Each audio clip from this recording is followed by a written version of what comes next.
Sourate 2, verset 214.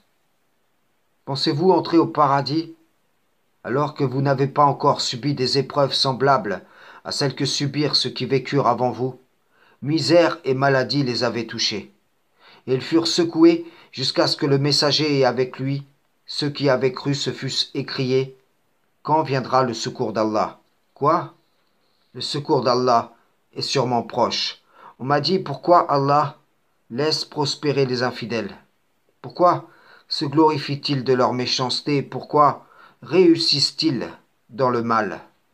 Et je réponds: car il faut qu'il en soit ainsi. Jusqu'à ce que la mort se présente à lui, Pharaon se glorifiait sur terre, il l'asservissait et persécutait. Ceux qui l'a asservi et persécuté aussi s'écrièrent: quand viendra le secours d'Allah? Le secours d'Allah était proche, mais il ne le voyait pas. Le courroux d'Allah était sur ses talons, mais Pharaon ne le redouta pas. Allah laissa le cœur de Pharaon s'endurcir, il laissa les choses de sorte que, d'un côté, les croyants avaient atteint les limites de leur endurance et que Pharaon et les siens atteignent les sommets de leur arrogance. Sourate 9, verset 16.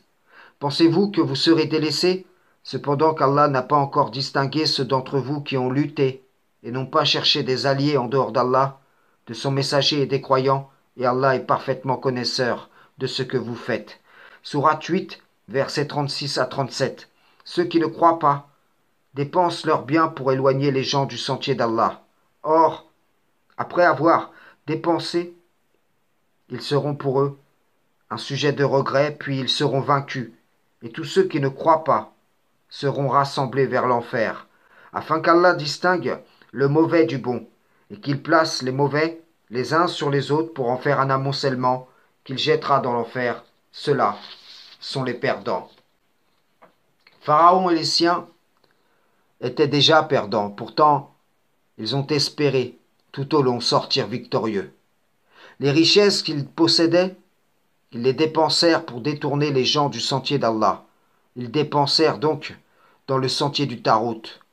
Et ce qu'ils ont dépensé sera pour eux un sujet de regret éternel. Pharaon précédera son peuple à l'aiguade du feu.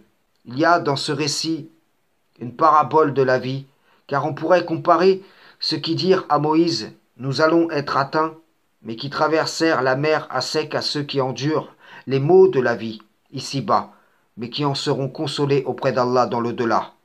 Comme on pourrait comparer Pharaon et les siens, qui pensaient avoir les fils d'Israël à leur portée, alors que c'était la noyade, l'enfer qui les attendait. La mer s'ouvrit pour laisser passer les uns et se referma pour noyer les autres. À la résurrection, Allah élèvera les uns et il abaissera les autres. Les signes d'Allah avaient fortifié ceux qui y croyaient. Ils avaient nourri leur espérance, tandis que ces mêmes signes n'avaient pas été considérés par ceux qui avaient mécru, et chaque signe les fit accroître en perdition. Sur preuve, les uns ont été sauvés, sur preuve, les autres ont été châtiés. Pareillement, dans ta vie, tu peux être confronté à des gens au comportement de Pharaon. Mais si tu es pieux et endurant, ils ne t'atteindront que par ce qu'Allah a prescrit pour toi. Et tu es en capacité d'endurer cela. Pour cela, sois patient et prends courage, car l'injuste ne réussira jamais. Tu espères en ce qu'il n'espère pas, et ce qu'il espère, il ne l'atteindra pas.